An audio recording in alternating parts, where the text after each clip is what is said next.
6월 3일 살아계신 하나님의 말씀 누가복음 12장 16절부터 21절 말씀으로 부자들의 부요라고 하는 제 말씀 드립니다. 인색한 삶에서 벗어나 나누고 베풀고 넉넉한 인심을 가져야 합니다. 오래전 소년 시절에 설날이 돼가지고 외삼촌 댁에 세배를 하러 갔는데 세배를 하고 나니까 외삼촌께서 이제 너도 어린 나이가 아니니 살아가면서 도움이 될 만한 그런 조언을 전해준다고 그러면서 말씀하셨어요. 그 내용이 뭐냐면 작은 것은 크게 쓰라 하는 그런 말씀하면서 그 적용에 대해서 말씀해 주셨어요. 당장에는 세뱃돈이 더 나을 것 같다는 그런 아쉬움이 들긴 했지만은 그 후에 그 말씀이 제 인생을 살아오면서 제 삶에 아주 큰 영향을 끼치게 됐어요.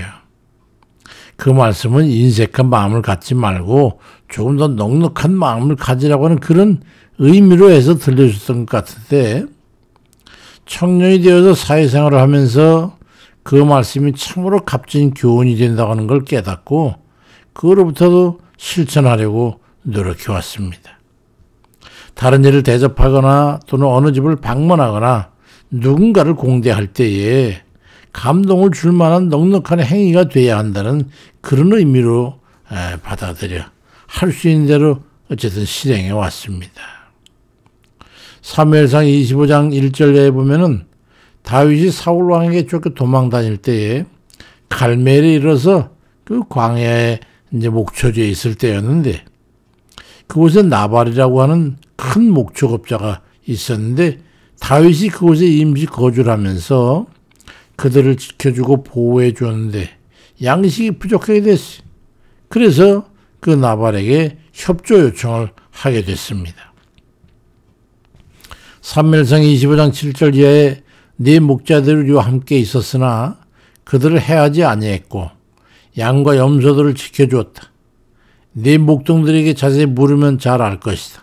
그런즉 이제 은혜를 베풀어서 당신의 아들과 같고 종과 같은 이 다윗과 그 부하들에 대해서 양식을 좀 얻게 하라고 다윗의 부자들이 가가지고 부하들이 가서 이 다윗의 이름으로 나발에게 말하니까 나발이 이르되 다윗은 누구고 떠돌이들에게 내 떡과 물과 고기를 어디서 왔는지도 알지 못하는 자들에게 줄 수 있겠냐라고 모욕적인 말을 하고 아주 인색하게 거절을 합니다.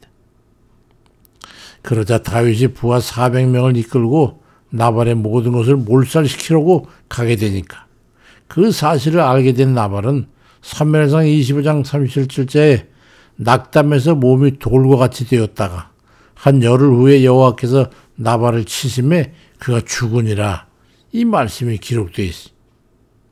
감사를 저버리고 인색한 것, 이 어리석은 것이고 하나님께서도 경멸하는 행위라는 것을 우리가 잘 알아야 합니다.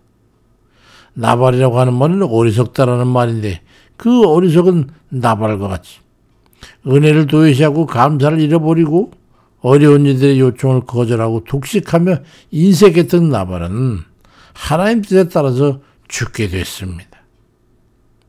하나님 앞에서도 우리는 부유한 이들이 돼야 합니다. 사람 앞에 인색하고 독식하며 이기적이고 비협조적인 것도 하나님 앞에 합당하지 않은 사람으로 인정되고, 살면서 쌓는 것이 결국은 하나님께서 인정하시는 의인들을 위해 쌓는 것이 되어 헛된 인생으로 끝나게 되지만, 특히 하나님 앞에 받은 은혜를 생각하지 않고 감사를 잃어버리는 그런 인색하고 이기적인 그런 이들은 결코 만족한 여성이 되지 못하게 되는 겁니다. 성경의 기본 정신 중에 하나이지만 하나님께 받은 바 은혜에 대한 감사를 우리 잃지 않아야 합니다. 고린도후서 9장 14절 이하에 하나님이 너희에게 주신 지극한 은혜로 말미암아 너희를 사모하는데 말할 수 없는 그의 은사로 말미암아 하나님께 감사하노라는 이 말씀과 같은 감사의 마음을 우리가 가져야 하는 거예요.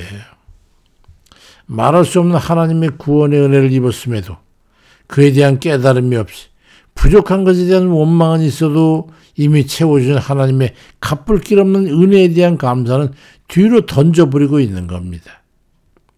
그래서 이스라엘 백성들이 출애굽 후에 가나안을 향해서 가면서 원망했던 그 사건을 인해 가지고 광야 40년에 소멸된 징벌을 받게 됐던 거죠. 한 부자가 있었어요.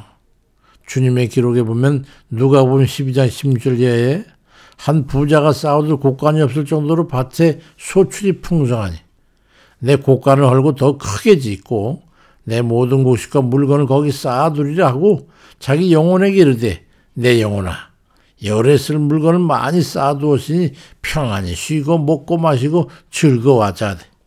하나님께서 이르시기를 어리석은 자여 오늘 밤에 내 영혼을 도로 찾으리니 그러면 내 준비한 것이 누구의 것이 되겠냐? 자기를 위해 재물을 쌓아두고 하나님께 대하여 부여하지 못한 자가 이와 같으니라 말씀합니다. 받은 바 은혜는 헤아릴 수 없이 큼에도 그 보은혜는 취약한 이들에 대한 근원적 말씀입니다.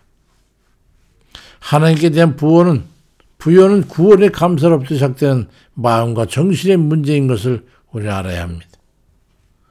예수님의 말씀 중에 누가복음 21장 1절로 4절에 예수께서 눈을 들어 부자들과 가난한 과부가 두 랩돈 넣는 것을 보시고 저들은 그 풍족한 중에 헌금을 넣었거니와 이 과부는 가난한 중에서 자기가 가지고 있는 생활비 전부를 넣었다고 하는 이 비유에 말씀합니다. 드리는 자의 마음이 어떠하냐에 대해서 말씀하시는 겁니다. 부자의 거대한 양적인 거냐, 가난한 과부의 두렵된 작은 그 속에 있는 정성이냐는 거죠. 하나님 앞에 행하는 감사의 행위는 받은 바 은혜에 대한 감사부터 시작하는 겁니다. 구원에 대한 감사의 체험적 근거를 가진 믿음이어야 하는 것이죠. 구원의 은혜를 입은 자라면 하나님 앞에 부여하지 않을 리가 없을 것이기 때문입니다. 하나님께 대한 부여는 단순히 물질에 국한된 게 아닙니다. 하나님의 갚을 길 없는 그 대속의 은혜에 대한 감사를 깨닫는 걸 의미하는데 거기서부터 출발해서 영원한 생명을 구원 얻은 것에 대한 감사를 행하는 모든 믿음의 수고를 말하는 거죠. 그거에 대해서 부여해야 한다 이 말이에요. 갈라디아 4장 7절에 그러므로 네가 이후로는 종이 아니고 아들이니 아들이면 하나님의 말미암아 유업을 이을 자니라 말씀합니다. 우리가 하나님의 은혜로 주의 종에서 구원받아 하나님의 유업을 상속받아 영원한 부유를 누리게 된 아들들 아니겠습니까? 그러니 하나님께 대해서 부여를 잃지 않는 그런 우리 모든 부자 아들들이 다 되시기를 주의 이름으로 간절히 축원드립니다. 아멘입니다.